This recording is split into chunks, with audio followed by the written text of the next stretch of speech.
Hello dear student, welcome you all back here in my channel. I am Ankita Singh and ये chapter first history का second part है।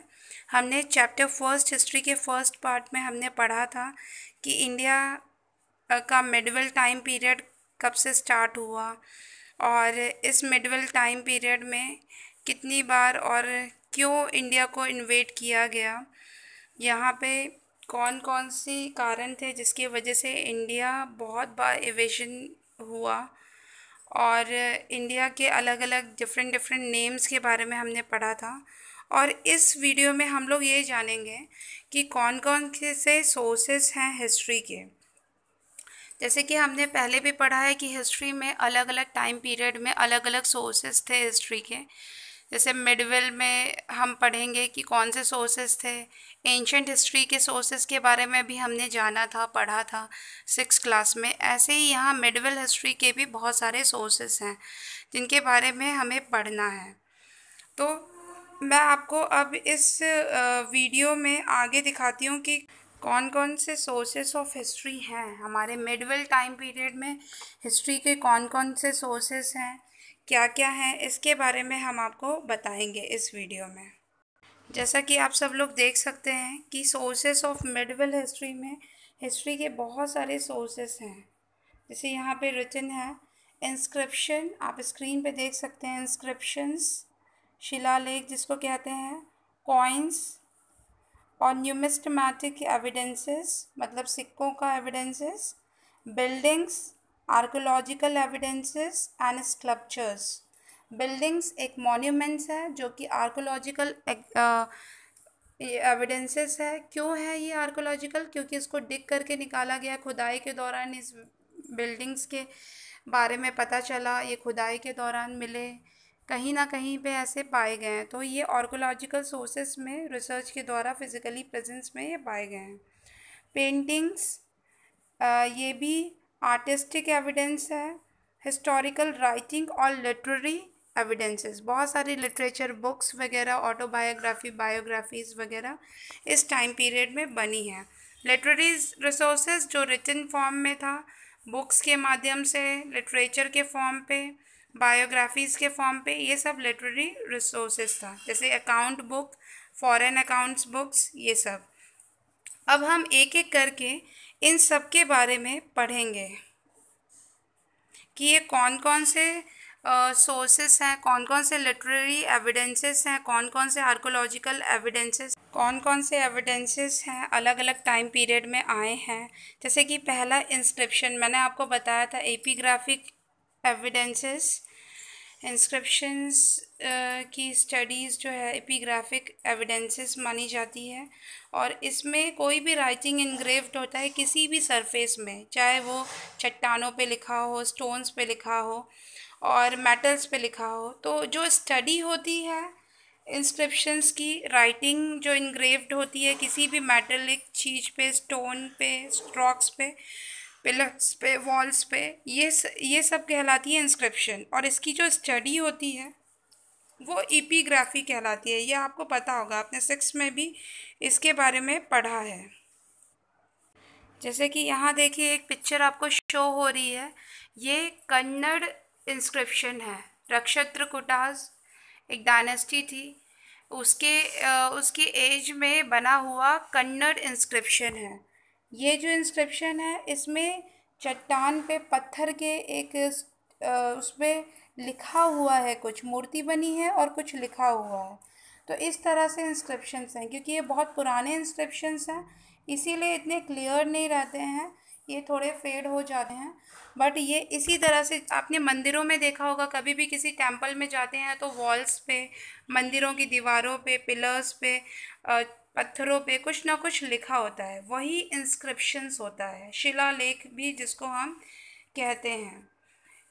इन शिलालेख में बड़े बड़े पिलर्स में, वॉल्स पे, पत्थरों पे किंग्स के बारे में, उनके किंगडम्स के बारे में, उनकी प्रशंसा के लिए उनके बहुत महान कार्यों को जिक्र किया जाता था।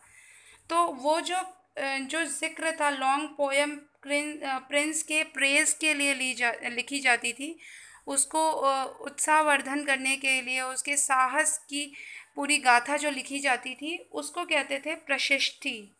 इसको कहते थे प्रशिष्टि, जो कि प्रिंस के जो पोइट्स थे वो एक पोएम के फॉर्म पे उनके बारे में अच्छी अच्छी बातें लिखते थे, उसको प्रशिष्टि कहते थे इन्हीं शिलालेखों के ज़रिए।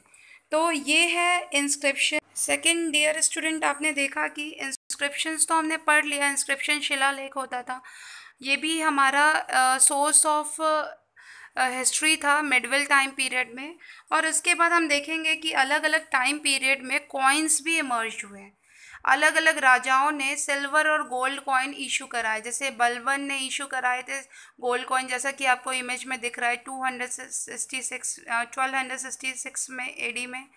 और इसके बाद मोहम्मद बिन तुगलक ने भी कुछ इंस्क्रिप्शन इशू कराए थे 1327 एडी में। ये सिल्वर कॉइन्स इशू करवाए गए थे। उस समय तो और कोई मेटल इमर्ज नहीं थे, तो गोल्ड एंड सिल्वर के कॉइन्स बहुत ज़्यादा पॉपुलर थे। कॉपर भी था, बट ये राजा महाराजा इसका बहुत ज़्यादा इसको पब्लिश करते थे, और यही एक एक्सचेंज का मीडियम भी हुआ करता था उस टाइम पीरियड पे। तो ये सब जो है ये कुछ एविडेंसेस हैं, जैसे कॉइन्स हमें बताता है कि किस समय कौन से राजा ने कौन से राजा का समय था जब वो उस तरह के सिक्के चल रहे थे। तो ये सब हमें कॉइन से पता चलता है। जैसे कि आपने देखा होगा हमारी इंडियन करेंसी में भी नोट में, कॉइन्स में हमारी भारत सरकार की मोहर लगी रहती है। ऐसे ही उस टाइम पीरियड में जिसने उसको इशू किया होता है उस सरकार की, उस किंगडम की, उस किंग की मोहर लगी रहती थी, जिससे हमें उस किंग का टाइम पीरियड हमें पता चल जाता था। साथ ही साथ कौन से राजा ने इसको इशू कराया, ये जानकारी भी हमें उन कॉइन से मिल जाती थी। इसीलिए कॉइन्स का बहुत इम्पॉर्टेंट रोल है हिस्ट्री को इन्वेस्टिगेट करने में। तो ये भी एक एविडेंसेस है हमारे पास के बारे में। इन एविडेंसेस को न्यूमिस्मेटिक एविडेंसेस कहते हैं, क्योंकि ये मेजरिंग टर्म्स के एविडेंसेस हैं, ये मॉनेटरी टर्म्स के एविडेंसेस हैं, इसीलिए इनको ये एक्सचेंज का एक माध्यम भी थे, इसीलिए इनको न्यूमिस्मेटिक एविडेंसेस कहते हैं इसे। और ये जो है ये एविडेंसेस इन सब की, जैसे कॉइन्स की स्टडी को न्यूमिस्मेटिक भी कहते हैं, न्यूमिस्मेटिक। ओके, तो जैसे कि हमने पढ़ा था कि इंस्क्रिप्शंस की स्टडी को एपिग्राफी कहते हैं और कॉइन्स की स्टडी को न्यूमिस्मेटिक कहते हैं। ओके डियर स्टूडेंट, चलिए अब आगे बढ़ते हैं और देखते हैं और कौन कौन से हिस्टोरिकल रिसोर्सेस हमें देखने को मिले मिडवल टाइम पीरियड में। जैसे कि मॉन्यूमेंट्स भी एक हमारे एविडेंसेस है, एक हिस्ट्री का सोर्सेस है, जो कि हमें हिस्ट्री के बारे में बताता है, हमें हमारे पास्ट से रिलेटेड इंफॉर्मेशन प्रोवाइड करता है। जैसे कि मिडवल टाइम पीरियड में बहुत सारी बिल्डिंग्स, मॉन्यूमेंट्स का मतलब होता है बिल्डिंग्स, बहुत सारी बिल्डिंग्स इमर्ज हुई थी उस टाइम पीरियड में। कुतुब मीनार आपने देखा होगा दिल्ली में, लाल किला आपने देखा है, लाल किला हो गया, ग्वालियर आगरा का किला हो गया, जयपुर जोधपुर का किला हो गया, ये सारे अलग अलग पैलेसेस हमें देखने को मिले हैं। ये हमारे हिस्ट्री के बारे में बताता है, क्योंकि ये हमारे और आपके समय पे नहीं बना है, ये पहले का बना हुआ है, इसीलिए ये हिस्ट्री है। और हिस्ट्री क्या है? पास्ट रिकॉर्डेड डॉक्यूमेंट्स है हिस्ट्री, पास्ट में हो चुके एविडेंसेस, इवेंट्स हैं हिस्ट्री। तो ये सारे इवेंट्स हैं जो कि हमारे पास्ट से रिलेटेड हैं, और ये जो मॉन्यूमेंट्स हैं ये पास्ट में बने हुए हैं, इसीलिए ये हिस्ट्री के टाइम पीरियड के हो गए। ओके डियर स्टूडेंट, तो ये सब आपने देखा होगा, ये एविडेंसेस आपने देखे हैं, पता किए। इसके साथ साथ और भी बहुत सारे एविडेंसेस हैं, जैसे कि पेंटिंग्स भी एक बहुत अच्छा एविडेंस। पेंटिंग्स एक्सप्रेशन का एक बहुत इम्पॉर्टेंट वे होता था। कैसे राजा के बारे में एक आइडिया हमें मिल जाता था कि राजा कैसे रहते थे, कैसे कपड़े पहनते थे, कैसा उनका दरबार होता था, क्योंकि हम लोगों ने तो देखा नहीं है, लेकिन हम उससे इमेजिन कर सकते हैं, हमारी इमेजिनेशन पावर इससे ग्रूम हो सकती है।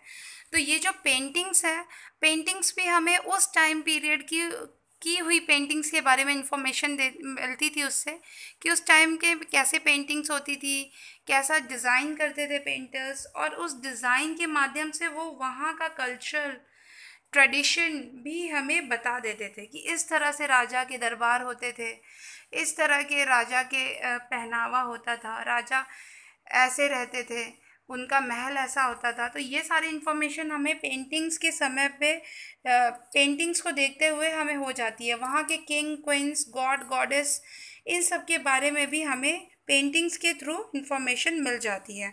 तो ये जो पेंटिंग है ये भी बहुत इम्पॉर्टेंट आर्कोलॉजिकल सोर्सेस है जो हमें एविडेंसेस देता है कि किस किस तरह के टाइम पीरियड में कौन कौन सी पेंटिंग्स इमर्ज हुई थी, किस किस तरह की पेंटिंग्स इमर्ज हुई थी और वो हमें क्या क्या बताती हैं। जैसे कि इस पेंटिंग में दिख रहा है औरंगज़ेब का दरबार है, उसकी कोर्ट है, वो कुछ डिस्कशन कर रहा है, एक मीटिंग ले रहा है। तो उस टाइम पीरियड में हमें ये पता चलता है। ओके, औरंगज़ेब अपने सोने के बने हुए सिंहासन पे बैठा हुआ है और वहीं पे एक मीटिंग ले रहा है। तो ये हमें पेंटिंग्स बताती हैं कि इस तरह का एक गेस्चर था, इस तरह का एक ऑरा था उस टाइम पीरियड के किंग्स के बारे में हमें इंफॉर्मेशन बताते थे कि ऐसे रहते थे। चलिए अब आगे आगे बढ़ते हैं और देखते हैं कि और कौन कौन से, जैसे आर्कोलॉजिकल सोर्सेज के बारे में हमने पढ़ लिया और अब हम देखते हैं कि लिटरेरी सोर्सेज कौन से हैं, रिटन फॉर्म के सोर्सेज कौन से होते हैं जो पेपर वगैरह में लिटरेचर के माध्यम से प्रेजेंट किए गए हैं। तो ऐसे भी बहुत सारे सोर्सेज उस टाइम पीरियड में आए हैं, क्योंकि जो किंग्स थे, जो एम्परर थे, उनके कोर्ट में बहुत सारे पोएट्स, बहुत सारे राइटर, बहुत सारे पेंटर्स अवेलेबल थे जो टाइम टाइम पे बहुत सारी पेंटिंग्स वगैरह डिज़ाइन करते थे, बनाते थे और उससे उस टाइम पीरियड को डिस्क्राइब भी करते थे। तो हम देखेंगे कि इस टाइम पीरियड में बहुत सारे फॉरेनर्स भी आए थे मिडवल टाइम पीरियड में, जिनने बहुत ट्रैवलर्स आए थे जो ट्रैवल करके इंडिया के बारे में बहुत सारी इन्फॉर्मेशन यहाँ से गैदर करके लेके गए हैं। इंडिया के भी बहुत सारे राइटर्स थे, कोर्ट में बहुत सारे ऐसे पोइट्स थे, राइटर्स थे जिनने अलग अलग अपने किंग्स के बारे में बहुत सारी इन्फॉर्मेशन दी है। जैसे कि बहुत सारी इंपॉर्टेंट बायोग्राफीज़ में मैं आपको बता देती हूँ। राज तरंगिनी कल्हन की जो बायोग्राफी है, कल्हन ने लिखा था। तो इसमें अपने किंग्स के बारे में उसने बहुत सारी इन्फॉर्मेशन दी थी। और उसके बाद फिर पृथ्वीराज रासो, ये चांद बरदाई की एक कंपोजिशन है जो पृथ्वीराज चौहान के ऊपर लिखी गई थी। तो ये अलग अलग टाइम पीरियड में अलग अलग इमर्ज हुए थे राइटर्स जिन्हें बहुत सारी बायोग्राफीज़ लिखी थी। और कुछ बहुत सारे ऐसे किंग्स भी थे जिनने अपनी ऑटोबायोग्राफी भी लिखी थी। तो उसके बारे में हम पढ़ते रहेंगे आगे। और इसी में हम देखेंगे कि बहुत सारा फॉरेन अकाउंट्स भी आया।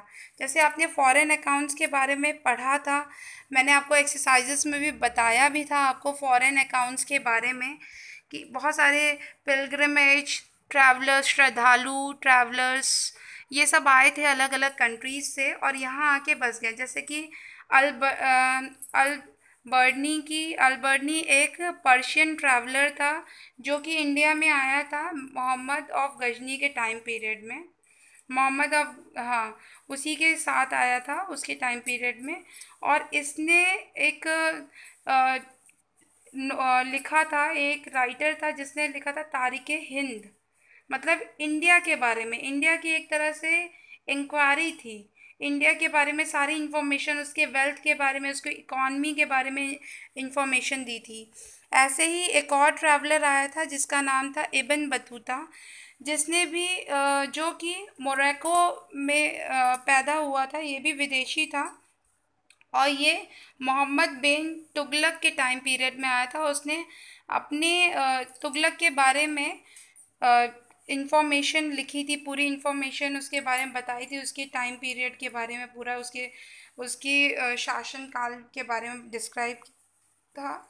तो इसने जो लिखा था, इसने इब्न बतूता एक फॉरेन, उसने ज़िक्र किया था तुगलक अपने फॉरेन अकाउंट में तुगलक के कार्यकाल के बारे में। मार्को पोलो भी एक इटालियन एम्बेसडर था जो कि आया था इंडिया में और इसने भी अपने नोट्स में, अपने अकाउंट्स में इंडिया का ज़िक्र किया था। तो इस तरह से अलग अलग टाइम पीरियड में अलग अलग लोगों लोग आए इंडिया में और इनने अपने अकाउंट्स बुक में बहुत सारे इंडिया के बारे में इंफॉर्मेशन दी है कि उस टाइम पीरियड में इंडिया कैसा था। तो ये भी हमारे क्या है, उस टाइम पीरियड के बारे में हमारे रिसोर्सेस ही हैं जो हमें उस टाइम पीरियड की हकीकत के बारे में पता चलाते हैं। जैसे कि मुग़ल एम्परर में भी बहुत सारे ऐसे एम्परर थे जिनने अपनी ऑटोबायोग्राफी लिखी, जैसे बाबर ने लिखी, और फिर और भी बहुत सारे जो थे उनने अपनी ऑटोबायोग्राफीज़ लिखी। अकबर की बायोग्राफी लिखी गई। तो ये सब जो है अलग अलग टाइम पीरियड में इसमें हमें देखने को, ये देखिए जैसा मैं आपको बता रही थी कि अल-बर्नी और इब्न बतूता ये भी हमारे फॉरेन ट्रैवलर। फिर मार्को पोलो ये भी हमारा फॉरेनर ट्रैवलर था, जो कि इटालियन ट्रैवलर था, जो इंडिया में आया और इंडिया के पूरे कल्चरल हेरिटेज को डिस्क्राइब किया। और भी बहुत सारी ऑटोग्राफी लिखी गई मुग़ल एम्परर के टाइम पीरियड पे। तो अकबरनामा, अकबर की बायोग्राफी है, और भी बहुत सारी चीज़ें बाबर के बारे में लिखी गई अलग अलग समय पे। तो स्टूडेंट यही था हिस्ट्री के मिडवल टाइम पीरियड के सोर्सेस के बारे में। इस चैप्टर में हम लोगों ने बात की कि इंडिया को किस किस नाम से जाना जाता था, इंडिया को क्यों इन्वेड किया गया इतनी बार, ये कारण भी हमने जाने, कौन कौन से शासक इमर्ज हुए थे, इंडिया में कैसी कल्चरल हेरिटेज थी, और साथ ही साथ इसके कौन कौन से सोर्सेस हैं जो कि इस इवेंट का एविडेंस हमें प्रोवाइड कराते हैं। तो हमने ये सारे आर्कोलॉजिकल और लिटरेरी सोर्सेज दोनों के बारे में पढ़ा। तो डियर स्टूडेंट यही था इस पूरे चैप्टर में।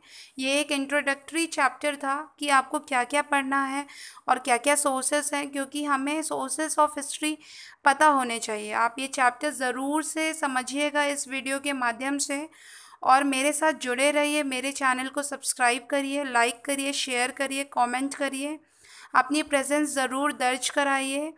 और नेक्स्ट वीडियो मैं आपको प्रोवाइड कराऊंगी नेक्स्ट चैप्टर के ऊपर, इसीलिए हमेशा रिस्पॉन्स करिए और अपनी पढ़ाई की ज़िम्मेदारी आप खुद लीजिए। अपनी पढ़ाई के लिए आप खुद रिस्पॉन्सिबल है, कोई और रिस्पॉन्सिबल नहीं है। इस लॉकडाउन के पीरियड में आप अपनी पढ़ाई कंटिन्यू रखिए, पढ़ते रहिए, घर पे रहिए, सुरक्षित रहिए। हम लोग वर्क फ्रॉम होम कर रहे हैं, आप भी स्टडी फ्रॉम होम करिए। Okay dear student, bye bye. Thank you for watching.